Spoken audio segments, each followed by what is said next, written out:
Bannansi ba Somalia 8 abakwatibwa mwaka gwa 2014 mu Kisenyi nga bagambibwa okuba nti baali bagezaako okukola obulumbaganyi mu Kampala, bana ku bo balabiseeko mu maaso g'omulamuzi w'ekkooti enkulu Ezekiel Muhanguzi nga basaba okweyimirirwa. Abasajja bano okuli Mohamed Abdul Kadir Hilsi, Mohamed Ahmed Gele Abdul Habutaji ne Muhammad Farah be basimbiddwa mu maaso g'omulamuzi nga bakulembeddwa mu pulida waabwe Edwin Ntabaalo era ne bawaayo okusaba kwabwe bateebwe. Okusinziira ku pulida waabwe, abasajja bano baakamala emyaka 3 ku alimanda mu kkomera e Luzira ate nga balina endwadde ezibaluma ezeetaaga okujjanjabibwa nga bali wabweru wa kkomera.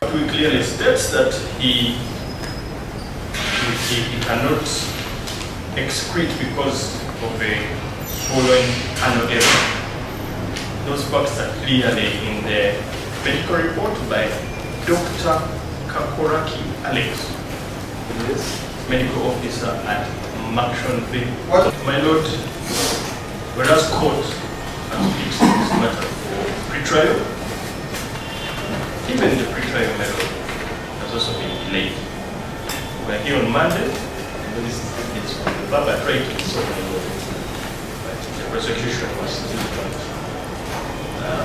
able to proceed.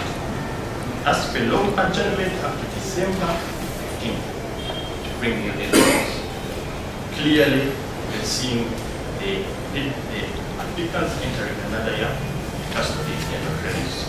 Edwin Ntabaalo pulida w'abawawaabirwa ayongeddeko nti abasajja bano balina famire era nga be baali balabirira abaana baabwe ng'okubasiba kulesa abaana baabwe nga tebakyasoma. Ono agamba balina abagenda okubeeyimirira abalina ebisaanyizo.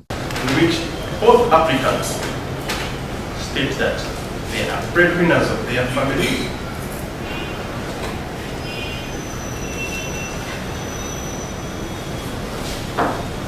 Young children.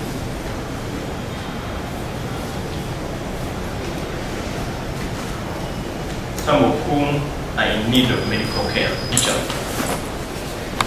Showing that the children are out of school and pay fees.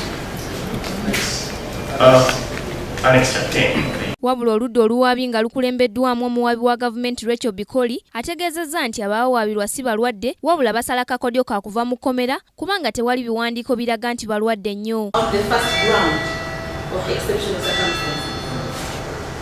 So my Lord, whereas the second applicant attempted to prove that he had some illness, the first applicant, Mohamed Abdul Kadir Hilsi, has proved nothing. Rachel ayongeddeko nti abawawaabirwa abantu be baleese okubeeyimirira tebalina bisaanyizo bimala kubeeyimirira. Oluvannyuma lw'omulamuzi okuwuliriza enjuyi zombi ategeezezza nga bw'ajja okuwa ensala ye ng'ennaku z'omwezi 6 omwezi ogujja. Till 6th of October 2015 at 12 noon. Abavunaanibwa baakwatibwa mwaka gwa 2014 nga kigambibwa nti baali bagezaako okwekobaana n'abatujju ba Al-Shabaab mu mwaka gwa 2010 okutuusa 2014 nga baagala okukola obulumbaganyi ku kibuga Kampala. Ku lwa Kingdom TV, Nasaka Joweria ne Ekak Ronald. Amalindirire. This is Kingdom TV.